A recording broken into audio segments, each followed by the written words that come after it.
Párese, mi hermano, por favor. Ustedes dos le hicieron de oro, ¿ah? Párese, mi hermano, por favor, de verdad. Quiero que antes de que podamos ir a la palabra, pueda saludar a su hermano que está al lado, pueda acomodarse, el que quiera cambiarse más adelante, porque yo no ocupo micrófono. Yo no sé si en la mitad de la predicación me estarán escuchando atrás, pero para que también se pueda poner cómodo, hay espacios vacíos más adelante. Tómese 2 minutos para eso, para saludar, para ir al baño, para sacar la agenda, para cambiarse de puesto.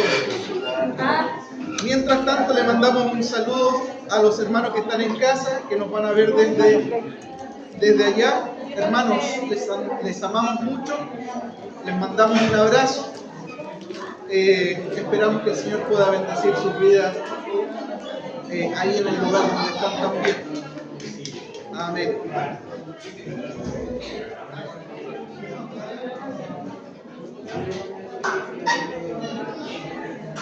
Aquí hay uno.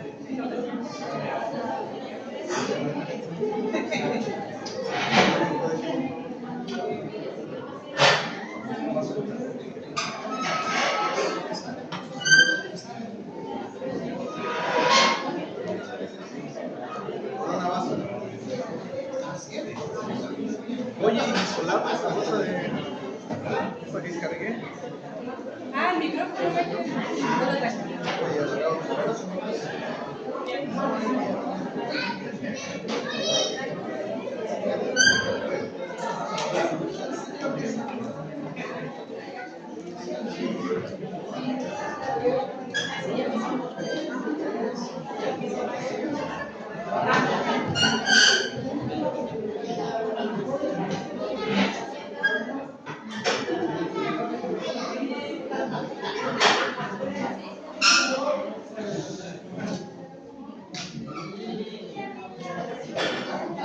Amén. Hechos, capítulo 2. Hechos, capítulo 2.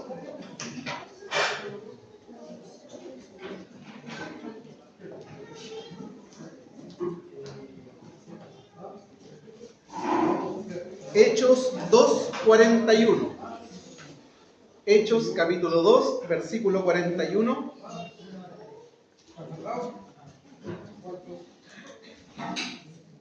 Hechos 2:41, ¿lo tienen? ¿Sí?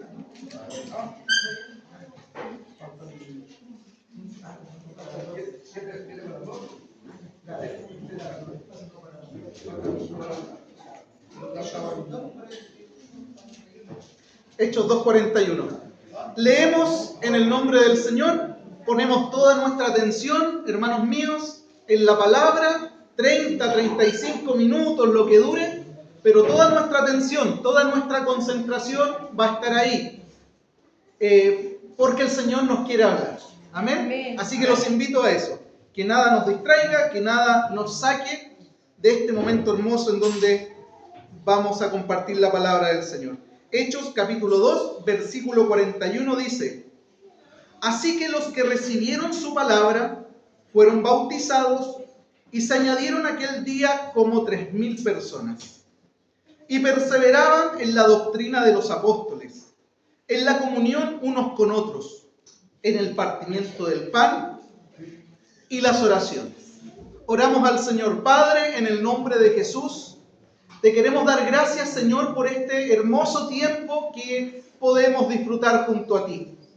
Gracias porque tú nos has bendecido desde que llegamos en la mañana, Señor. Cuando saludamos a nuestro hermano, a nuestra hermana, y por intermedio de ellos recibimos el abrazo tuyo.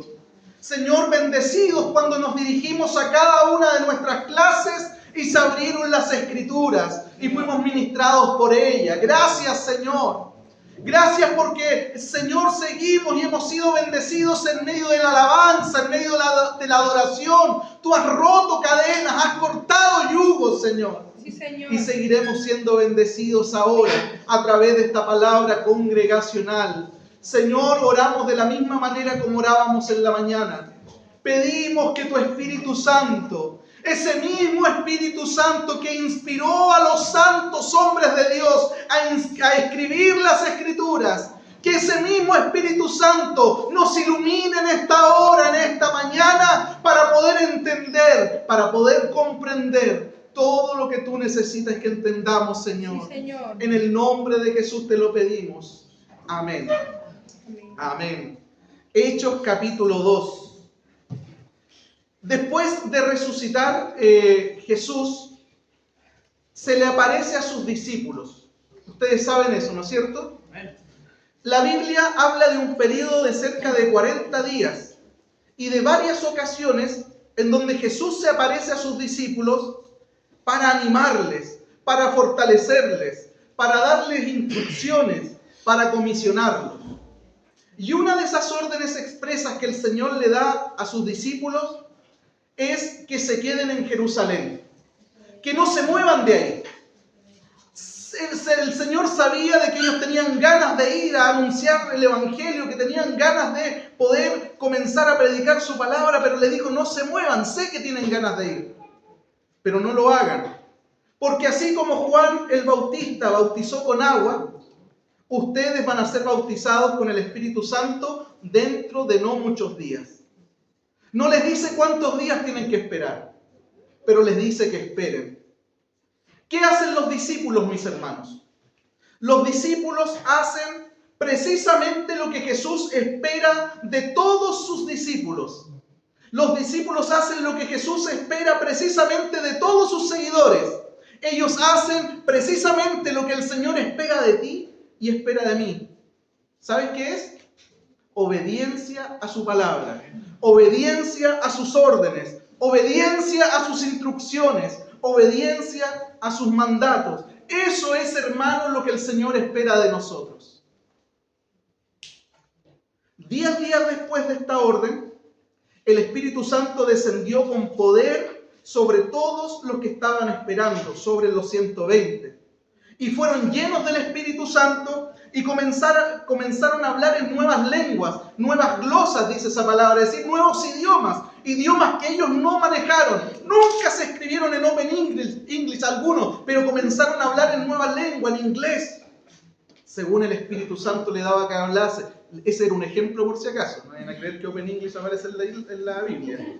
Les dio lenguas repartidas como de fuego, según él les daba que hablase. Ese hecho generó un alboroto tremendo en Jerusalén. Ese hecho que estaban viviendo los 120. La población habitual en Jerusalén era de aproximadamente 80.000 habitantes. Pero para la fiesta de la Pascua la población aumentaba en cerca de un 200%. Es decir, a los 80.000 que son habituales habitantes permanentes, se le sumaban cerca de 160.000 peregrinos que llegaban a Jerusalén con motivo de las fiestas, de las festividades. Por lo tanto, Jerusalén era un tiempo en donde estaba sobrepoblada. Esos visitantes venían de distintos lugares. Hechos capítulo 2 nos dice que entre esos peregrinos habían partos, medos, elamitas, gente de Mesopotamia, de Capadocia, del Ponto, de Asia, de Frigia, de Panfilia y de algunas regiones de África más allá de Cirene. En resumen, más de 15 nacionalidades diferentes con gente que hablaba idiomas diferentes. Y son precisamente estos peregrinos los que exclaman en Hechos capítulo 2, versículos 7 y 8, diciendo lo que estaban hablando en lengua estaban diciendo. Ellos dijeron ahí en Hechos 2, versículo 7, ¿no son galileos estos que están hablando? ¿Y en qué momento aprendieron nuestro idioma? Que están hablando en nuestra lengua materna. Ellos son los que dejan en evidencia que lo que están hablando estas personas, estos 120, son lenguas que ellos hablaban producto de su origen vecino. Son estos mismos peregrinos los que en el versículo 11 de Hechos 2 revelan, dan a conocer, dejan en evidencia lo que estos hombres están hablando en esas lenguas, de las cuales son sus lenguas maternas. Dice que ellos están hablando y declarando las maravillas de Dios, testificando de la gloria y del poder de Dios. Eso es lo que estos hombres están hablando y nosotros los escuchamos hablar en nuestra lengua materna. Esta manifestación sobrenatural que se ocurrió ahí en Hechos capítulo 2 provocó dos tipos de reacciones en las personas que estaban oyendo. Por un lado, dice el versículo 12 de Hechos 2, que algunos estaban atónitos y perplejos con lo que estaba pasando, diciéndose unos a otros, ¿qué quiere decir todo esto? Esto que está pasando tiene que tener alguna explicación. ¿Qué quiere decir todo esto? Pero el versículo 13 nos muestra el otro grupo, ese grupo que comenzó a burlarse y decían, estos están borrachos, dice la Nueva Traducción Viviente, están curados, vienen de donde Carrasco. Es un burla de lo que estaba pasando. Dos grupos. Y es en ese momento que Pedro se pone de pie y les dice, señoras y señores, pónganme mucha atención porque yo les voy a explicar lo que está pasando en este lugar. Primero, para este segundo grupo quiero aclararles de que estos no están ebrios, son recién las 9 de la mañana. Y lo que está ocurriendo aquí no es nada más y nada menos que una muestra de la fidelidad de Dios. Lo que está ocurriendo aquí es una evidencia de que Él cumple sus promesas y les contextualiza, les pone base bíblica a su intervención y les explica. Hace casi 850 años atrás, Dios prometió por medio del profeta Joel que en los postreros días derramaría de su Espíritu Santo sobre toda carne. El Señor prometió que vuestros hijos e hijas profetizarán, que vuestros jóvenes verán visiones, que vuestros ancianos soñarán sueños, y que aún sobre los siervos y siervas será derramado el Espíritu Santo y profetizarán. Esto es lo que habló el profeta Joel hace casi 850 años, diciendo que hará prodigios arriba en el cielo y señales abajo en la tierra, antes que venga el día del Señor grande y manifiesto. Y todo aquel que invocar el nombre del Señor será salvo. Después de esa parte, el apóstol Pablo, después de contextualizar, se entra y lleva el discurso a Jesús, transformando ese discurso en un discurso 100% cristocéntrico, y les muestra por intermedio de las Escrituras, ustedes pueden leer ahí, les muestra que Jesús no fue solamente un gran hombre, que no era un simple profeta, sino que Jesús era el Hijo de Dios. Y remata su discurso diciéndoles en el versículo 36, le voy a leer la Nueva Traducción Viviente, dice, por lo tanto, es decir, por todas las razones anteriormente dadas, por todas las pruebas anteriormente expuestas, por lo tanto, que todos en Israel sepan, sin lugar a dudas, a quienes ustedes crucificaron, Dios le ha hecho tanto Señor como Mesías, dice la NTV. Ese es el corazón del Evangelio, mis hermanos. Jesús es el Señor, Jesús es el Mesías, Jesús es el Hijo de Dios. Y permítanme hacer un punto aquí antes de seguir, porque ya nos estamos acercando al versículo 41 y a los que tenemos que poner nuestra mirada. No hay predicación verdadera, no hay predicación fiel, no hay predicación sana si Cristo no es el centro de esa predicación. Usted va a escuchar muchas predicaciones en internet, usted puede escuchar a muchos expositores de la palabra, pero no existe predicación sana, no existe predicación fiel si el centro del mensaje no es Jesucristo. Amén. El mensaje de Pedro, el centro de su predicación es Jesucristo. Dios le ha hecho tanto Señor como Mesías. Muchos predicadores o muchas predicaciones hoy día solo son autoayuda. Ponen al hombre en el centro. El hombre es el centro y no Cristo. No se habla muchas veces en esas predicaciones de renuncia al pecado, no se habla de arrepentimiento, no se habla de pagar el precio, no se habla de tomar la cruz cada día y seguirlo, no se habla de las disciplinas espirituales, de orar, de ayunar, de congregarse, porque son totalmente temáticas impopulares. Pero miremos esto, mi hermano, cuando la palabra se predica con fidelidad, cuando la palabra se predica sin aditivos, con fe, con convicción, y Jesús es el centro de la predicación, esa predicación produce fruto. Y el resultado de esa predicación cristocéntrica es lo que traspasa los corazones de las personas. Y el versículo 37 dice, las palabras de Pedro traspasaron el corazón de ellos, dice la Nueva Traducción Viviente, quienes dijeron a él y a los demás apóstoles, ¿qué debemos hacer? En el versículo 38 Pedro les dice, arrepiéntanse de sus pecados, corten con ellos, bautícense, y serán morada y el Espíritu Santo hará morada dentro de ustedes. Arrepiéntanse apunta a un elemento interno del ser humano. El bautizarse es una muestra externa de lo que internamente hemos decidido. Es identificarnos públicamente con su muerte y con su padecimiento. Arrepiéntanse, bautícense y el Espíritu Santo hará morada dentro de ustedes. Hechos 2:41, el versículo que comenzamos a leer. Como 3.000 personas recibieron el mensaje y se añadieron a la iglesia. Y ese día la iglesia pasó de 120 a 3.120 miembros en una predicación. Llegamos al versículo 42, que es el centro de nuestra predicación hoy día.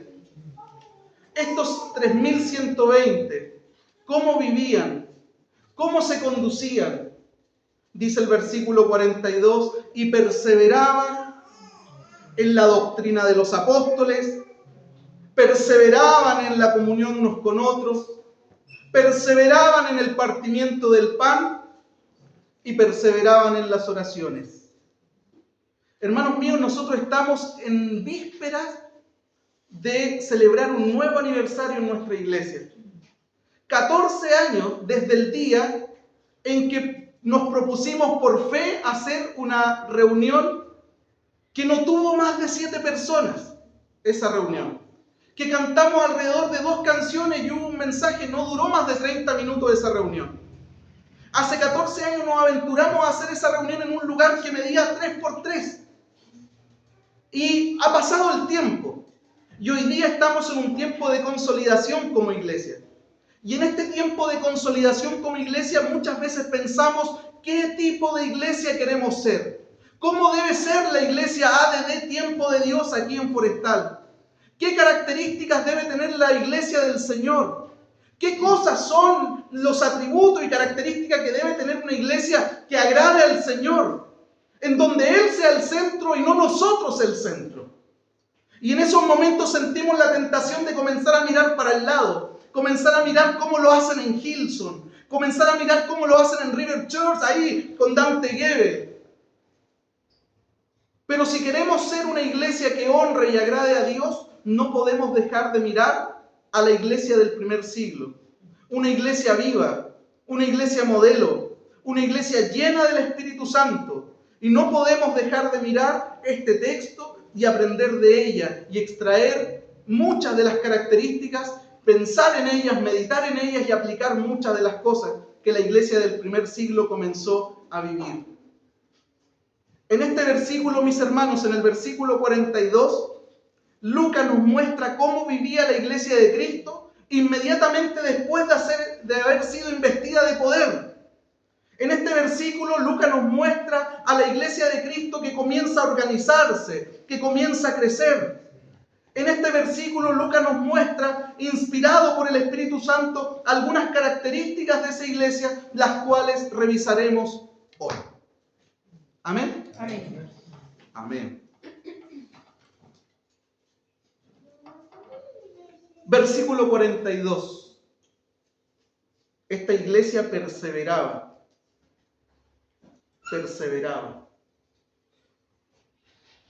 Nunca una generación necesitó escuchar tanto de perseverancia como la nuestra, mis hermanos.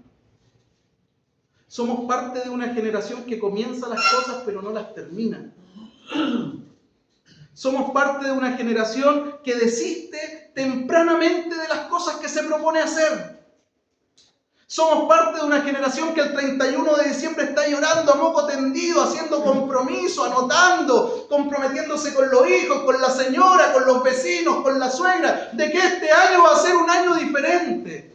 Y el 10 de enero se nos olvidó el compromiso.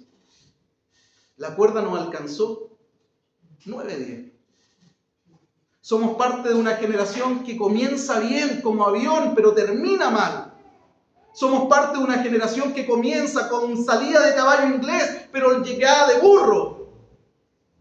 Somos parte de una generación que no cumplimos promesas, que no cumplimos los compromisos, que abandonamos la misión a la primera. Por eso que para amarrar a algunos hay que llevarlos a notaría, para que nos dejen firmados. Y aún llevándolo a notaría, nosotros sabemos que corremos el riesgo que no nos cumpla. Por eso tenemos que tener la cartita bajo la manga y tenernos el código del trabajo y cualquier cuestión. Porque aún, aunque lo lleve a notario, no estoy seguro que este me cumpla. Somos parte de una generación que no persiste en las cosas que empiezan. La iglesia del libro de los Hechos era una iglesia perseverante, hermanos míos. La iglesia del libro de los Hechos era una iglesia perseverante. Perseveraban en la doctrina de los apóstoles, perseveraban en la comunión unos con otros, perseveraban en el partimiento del pan, perseveraban en las oraciones, y luego vamos a ver cada una de ellas en particular. Pero había un elemento común, que era perseverancia. ¿Qué dice la Real Academia Española de la Lengua acerca de la perseverancia? Miren lo que dice. Perseverar es persistir en algo, miren, con el mismo ánimo que cuando lo inicié. Persistir en algo con el mismo ánimo que cuando lo empecé. ¿No le dice algo eso? Era una iglesia constante en sus acciones. Era una iglesia cuya confianza no decaía a pesar del tiempo, las dificultades. Era una iglesia que avanzaba a pesar de los grandes obstáculos y oposiciones que tuvieron que enfrentar. Oposiciones políticas encabezadas por Roma, oposiciones religiosas encabezadas por la religión judía. Hermanos, la iglesia de Tesalónica, ¿se acuerdan? Llevaba un mes de convertidos los hermanos y tuvieron que enfrentar una persecución dura, una persecución cruenta, que le quitó la vida a muchos de esos hermanos que Pablo conoció un mes atrás cuando la iglesia se establece en Tesalónica. Pero cuando Pablo recibe informe de Timoteo acerca de ellos, Timoteo le dice: los hermanos siguen perseverando. Su amor por Cristo es mayor que la persecución. Siguen siendo fieles. Perseveran. Pablo, y están perseverando con el mismo ánimo que cuando comenzaron. Ni la ausencia tuya, ni la persecución que están viviendo ha hecho decaer su ánimo. Siguen amando a Cristo con la misma fuerza, la misma intensidad que cuando recibieron el mensaje el primer día. A costa de que sus vidas se vean amenazadas. Ni la persecución ni nuestra ausencia ha decaído el ánimo en ellos. Siguen amando al Señor, siguen persistiendo. Hermanos, en resumen, si hay algo que caracterizaba a la iglesia del libro de los Hechos, era justamente eso: persistir con el mismo ánimo que cuando comenzaron. Si algo caracterizaba a la iglesia de los Hechos era su perseverancia. Seguían con el mismo fuego del principio. Nada podía apagar ese fuego. Nada podía apagar su amor por Cristo. Nada podía apagar su gratitud hacia Él. Nada podía apagar su devoción. Ni la persecución, ni la espada, ni la muerte, como dice Romanos 8. Ni tribulación, ni angustia, ni persecución, ni hambre, ni espada, ni desnudez. Nada me separará del amor de Cristo. No estaban dispuestos a parar, menos a retroceder. Conocieron a Cristo y perseveraron en Él, con el mismo ánimo del principio. Hermanos, ¿te acuerdas cuando conociste al Señor? ¿Te acuerdas cuando tuviste un encuentro con Él? ¿Te acuerdas cómo tu corazón se encendió tan grandemente, tan inexplicablemente, que en ese tiempo no importaba frío, no importaba calor, no importaba distancia, muchos no importaba el sueño, el hambre, muchos no tenían ni plata para ir a la iglesia, pero por 200 igual Pascual y arriba una micro y me voy y disfruto al Señor. ¿Cómo me vuelvo? No tengo idea, pero yo voy a disfrutar al Señor. ¿Se acuerdan ese amor? ¿Se acuerdan esa pasión? Hermanos, hay que persistir con el mismo fuego, con la misma pasión, con la misma intensidad. Eso es lo que caracterizaba a la iglesia del primer siglo. Nada hacía decaer su amor hacia el Señor. Hermanos, si no tenemos el mismo ánimo hoy que tuvimos ese primer día, tenemos que preguntarnos, ¿dónde perdí mi pasión? ¿Dónde, en qué momento me enfrié? ¿En qué momento me acomodé? ¿En qué momento dejé de que el fuego se encendiera totalmente? ¿En qué momento me acomodé? Y tenemos que acercarnos al Señor, pedirle al Espíritu Santo que vuelva a encender el fuego del comienzo, para que podamos seguir adelante, llenos de su presencia. Si algo caracterizaba a esta iglesia, era justamente su perseverancia. Se persistían en algo con el mismo ánimo que cuando lo iniciaron. La primera característica, porque esta es una característica que se repite en las 4, es que perseveraban en la doctrina de los apóstoles. Perseveraban en la doctrina de los apóstoles. El trabajo de los apóstoles en ese momento estaba centrado en 2 ejes principales. Por un lado, la proclamación pública de Jesús como Señor y Salvador. Y el mejor ejemplo de esa proclamación pública es la predicación que se manda Pedro frente a todas estas personas. El trabajo de los apóstoles era proclamar públicamente a Jesús como Señor y como Salvador. Y por otro lado, el trabajo de los apóstoles era enseñar a todos aquellos que se añadían a la iglesia. Pero ¿qué les enseñaban? Si no teníamos Mateo, Marcos, Lucas, Juan, no teníamos las cartas de Pablo todavía, no teníamos el Nuevo Testamento, ¿qué les enseñaban?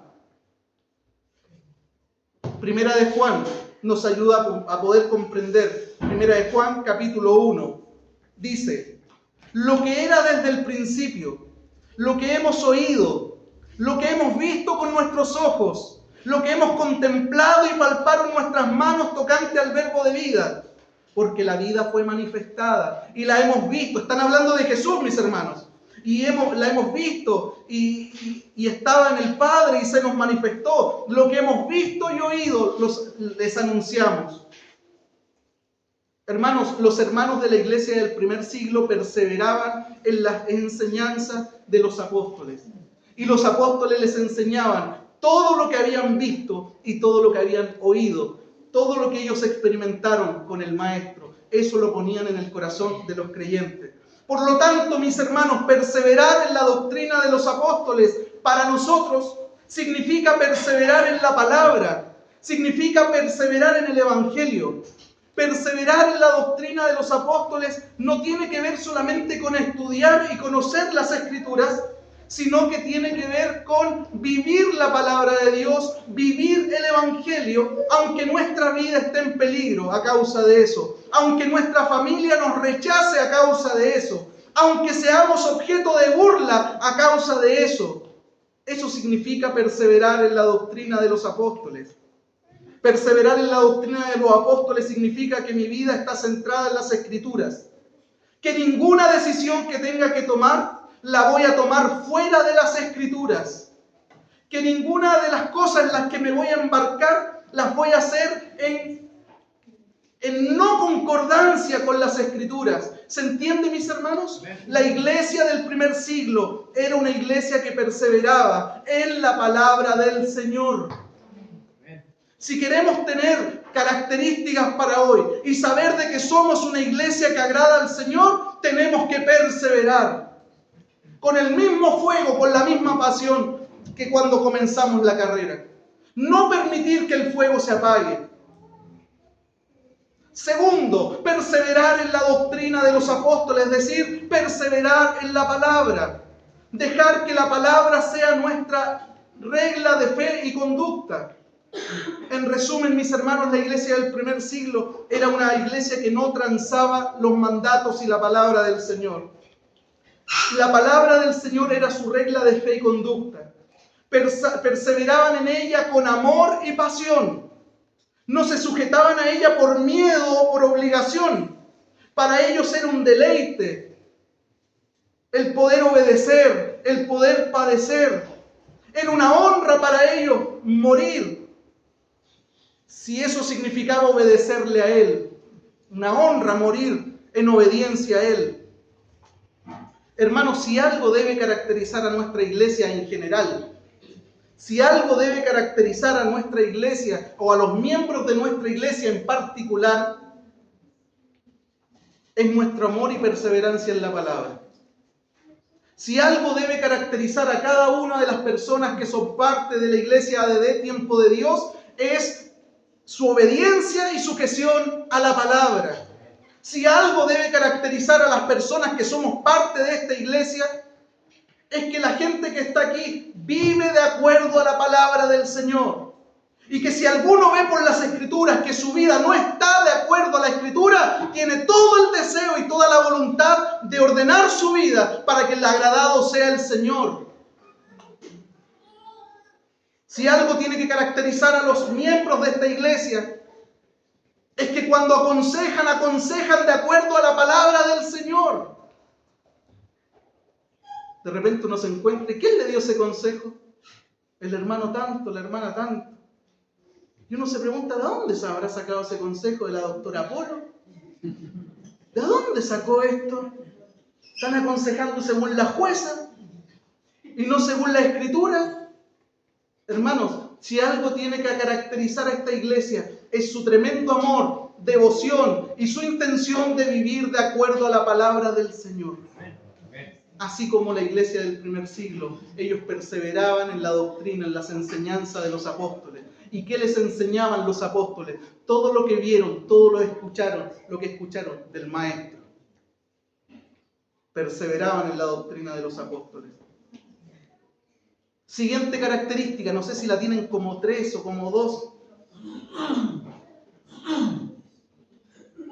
La iglesia del libro de los Hechos perseveraba en la comunión unos con otros, mis hermanos. Perseveraba en la comunión unos con otros. La palabra usada como comunión aquí es la palabra que nosotros conocemos como koinonía. ¿Y qué significa koinonía? Significa o hace referencia a algo que 2 o más personas tienen en común. Y ese algo que esas 2 personas o más tienen en común es la base de su cariño o de su afecto. Se los explico con un ejemplo. Un hombre en Estados Unidos acostumbraba a ir a un bar, ¿ya?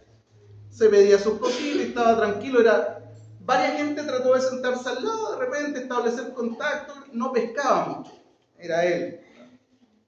Un día, en medio de estos tiempos que le pasaba ahí a tomarse algo, después de la iglesia, ¿no? A tomarse algo, se sienta un hombre al lado y le ve una chapita. Y la reconoce esa chapita como la chapita que usaban los que participaban o los participantes de un batallón X en la guerra de Irak. Le llamó la atención. Y como nunca, saludó al de al lado y le preguntó de quién era esa chapita. Y el que está al lado le dice, esa chapita es mía, yo participé en la guerra de Irak y él también era un veterano de la guerra de Irak. Desde ese momento se juntan siempre a conversar acerca de eso. Hermanos, koinonía es eso. Koinonía es tener algo en común y producto de ese algo en común, para ellos fue haber sido participantes de una guerra. Ese algo en común te hace generar vínculos. Ese algo en común te hace generar afectos. Ese algo en común te hace generar cariño por otro que no conocías ni en pelea de perro. Y terminan siendo amigos, camaradas, compañeros, producto de ese algo que les generó ese vínculo. ¿Se entiende o no? Eso es koinonía. Eso es koinonía. Cuando 2 personas o más generan un vínculo a partir de algo que les une, de algo que tienen en común. Mis hermanos, ¿sabes lo que tú y yo tenemos en común? ¿Sabes lo que tú y yo tenemos en común? De que todos estábamos condenados por nuestros delitos y pecados. ¿Sabes lo que tenemos en común? Que Cristo vino a nuestro auxilio y por intermedio de su muerte nos dio libertad, perdón de pecados. ¿Sabes lo que teníamos en común? Es que estábamos podridos, asquerosamente hediondos en nuestros pecados. ¿Sabes lo que tenemos en común? Que el Señor nos lavó, que nos dio esperanza, que nos dio vida. Hermano, por eso uno puede llegar a amar a una persona que nunca había conocido en su vida. Por eso, a pesar de que somos tan distintos y tan diversos, podemos querernos como que somos familiares, sanguíneos. Con el hermano Freddy somos distintos, diversos, Como decíamos la otra vez, a Él le gusta sufrir. Él no está en la Libertadores. Yo sí estoy en la Libertadores. Pero tenemos algo en común. Al mismo Señor y al mismo Dios. Y tenerlo a Él como elemento común nos hace querernos, generar afectos y lazos que no hubiésemos generado en otras circunstancias en nuestra vida. Por eso amo a algunos de ustedes, a pesar de que tienen distinta edad a mí. Y los veo su perseverancia, veo su entrega y digo, hay algo que nos une a pesar de la edad. Es el sacrificio de Cristo, porque la misma sangre que la lavó a ella, que lo lavó a Él, me lavó a mí. Eso nos hace generar afectos. Nosotros no nos amamos porque somos simpáticos, nos amamos porque Cristo es el pegamento que nos une. Aún amar a mi hermana Carmen, hay un lazo sanguíneo entre nosotros, pero hay un vínculo mayor que ese lazo sanguíneo. Es que somos hermanos. Por eso dentro de esta iglesia, usted es mi hermana y yo soy su hermano. No me puede retar. ¿Ya? Hay un vínculo mayor que el vínculo sanguíneo. Y por eso podemos amarnos, más allá del vínculo evidente de la sangre. Hermanos, eso es tener comunión. Los hermanos de la iglesia del primer siglo perseveraban en la comunión los unos con los otros. En 1 Tesalonicenses 4, ¿se acuerdan? El apóstol Pablo, hablando de lo que agrada al Señor, le dice a la iglesia, manténganse viviendo una vida de pureza sexual porque eso agrada al Señor, hablándole acerca de sus responsabilidades en sus quehaceres, el que estudia, el que trabaja, sus roles, sean responsables en lo que tienen que ser responsables porque eso agrada al Señor. Pero también les dice, hay otra cosa que agrada al Señor. Entre el versículo 3 y 12 del capítulo 4 de 1 Tesalonicenses le dice, el amor fraternal. Cuando ustedes se aman fraternamente, eso agrada al Señor. Eso agrada al Señor. Y les dice en el versículo 9 y 10, pero acerca del amor fraternal no tengo necesidad de escribirles, porque ustedes han aprendido de Dios a amarse los unos a los otros. Ellos entendieron el secreto de este pegamento. Tan distintos, tan diversos, distintas clases sociales, pero un elemento que les mantenía unidos y que les llevaba a amarse como que fueran paridos de la misma matriz, que es Cristo. No tienen necesidad de que les escriba porque ustedes han aprendido de Dios a amarse los unos a los otros. Y también lo hacen así con todos los hermanos que hasta han trascendido más allá en Macedonia. Aman a los de Filipo. Aman incluso no solamente a los que tienen al lado, son capaces de amar a los hermanos que están al otro lado. En resumen, la iglesia del primer siglo, mis hermanos, es una iglesia en donde los hermanos se amaban, no se odiaban. Es una iglesia donde los hermanos se amaban y ese amor estaba fundamentado en Cristo, en su obra redentora. Si algo debe caracterizar a nuestra iglesia en general, si algo debe caracterizar a los miembros de esta iglesia en particular, es nuestro amor los unos por los otros. Si algo tiene que caracterizar a los miembros de esta iglesia en particular, es la capacidad de minimizar nuestras diferencias, porque vaya que tenemos diferencias. Minimizar nuestras diferencias, pero maximizar nuestros puntos en común. Y nuestro mayor punto en común es Jesús. Sí, Señor. Si algo debe caracterizar a los miembros de esta iglesia, es justamente que se dejan pegar por este pegamento, que es capaz de unir lo que en ningún otro momento podría unirse. Y no nos amamos porque somos parte del mismo grupo etario, ni nos amamos porque somos coetáneos de la misma edad o el mismo sexo, sino que nos amamos a pesar de nuestras diferencias de edades, de gustos. Somos capaces de amarnos profundamente porque hay tantas cosas en común que son más que nuestras diferencias. La persona que hace lo posible por personas que nunca había visto antes son características de la iglesia del primer siglo.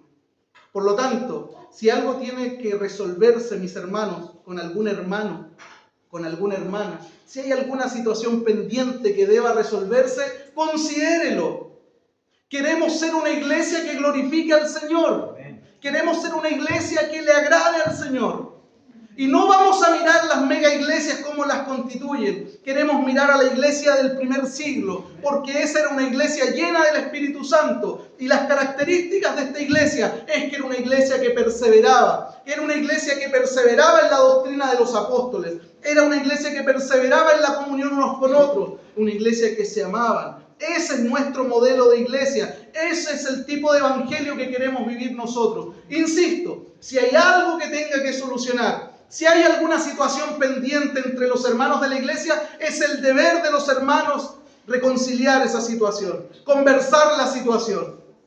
No podemos albergar en nuestro corazón nada que haga que el Señor no se sienta agradado en lo colectivo y en lo individual. Por lo tanto, siempre vamos a promover la comunión, el amor los unos por los otros. Cuando vaya con amor. Cuando vaya a solucionar algo, vaya con compasión. Trate a los demás como a usted le gustaría que lo traten. Vaya y solucione el entuerto tratando de hacer lo que Cristo haría. Vaya con perdón por delante, con la gracia por delante. En 1 de Juan 4:7, amados, amémonos los unos a los otros, porque el amor es de Dios. Todo aquel que ama es nacido de Dios y conoce a Dios. Colosenses 3:13 dice, sopórtense, no de, que me cae mal, tengo que soportarlo. No es el concepto de soportar. Sopórtense tiene que ver con ponte tú el hombro para que el otro se afirme. Sé tú el soporte, el pilar para que el otro se agarre y pueda caminar. Sopórtense los unos a los otros. Perdónense los unos a los otros. Si alguno tiene queja contra otro de la misma manera que Cristo os perdonó, así también háganlo ustedes. Me da cosa cuando veo de repente a gente que se ha visto perjudicada por algo y va a exigir sus derechos donde el hermano, donde la hermana, y los hace bolsa. Los hace pebre, no van a conversar, no van a liberar, no van a perdonar, van a destruir. Tal vez esa persona no sabe y no se acuerda que a él le perdonaron una deuda más grande.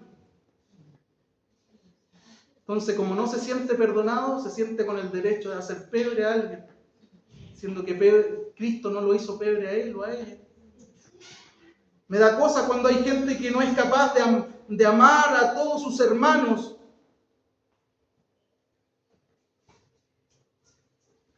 Tal vez no ha nacido de nuevo. Tal vez no conoce a Dios, por eso no es capaz de amar. Hermanos míos, queremos ser una iglesia que agrade al Señor, que agrade su corazón. Nos falta revisar dos características más de esta iglesia. Perseveraban en el partimiento del pan, perseveraban en las oraciones, pero no queremos ir corriendo, de modo que por pasar muchas características terminemos no reflexionando y meditando en las anteriores. Hermanos, la iglesia del libro de los Hechos era una iglesia que perseveraba. Con el mismo fuego, con la misma pasión, con la misma intensidad. Si en algún momento hemos perdido ese fuego, esa pasión, esa intensidad, tenemos que pararnos y ver el punto en el que nuestro corazón se apagó, arrepentirnos y pedirle al Señor que encienda nuevamente nuestro corazón, porque Él está presto a encender. Aún el pábilo que humeare va a ser encendido nuevamente. Sí, Señor.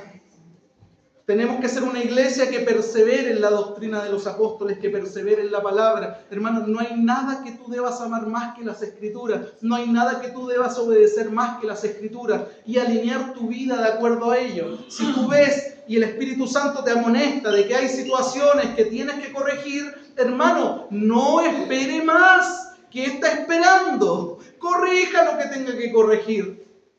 La palabra del Señor es nuestra regla de fe y conducta. La iglesia del primer siglo perseveraba en la comunión unos con otros. Hermanos, se amaban fraternalmente. que nos amemos también fraternalmente, a pesar de nuestras edades, a pesar de nuestras diferencias, que nuestro elemento común, que es Cristo, logre poder unir todas nuestras vidas. Amén. Amén. Póngase de pie, por favor.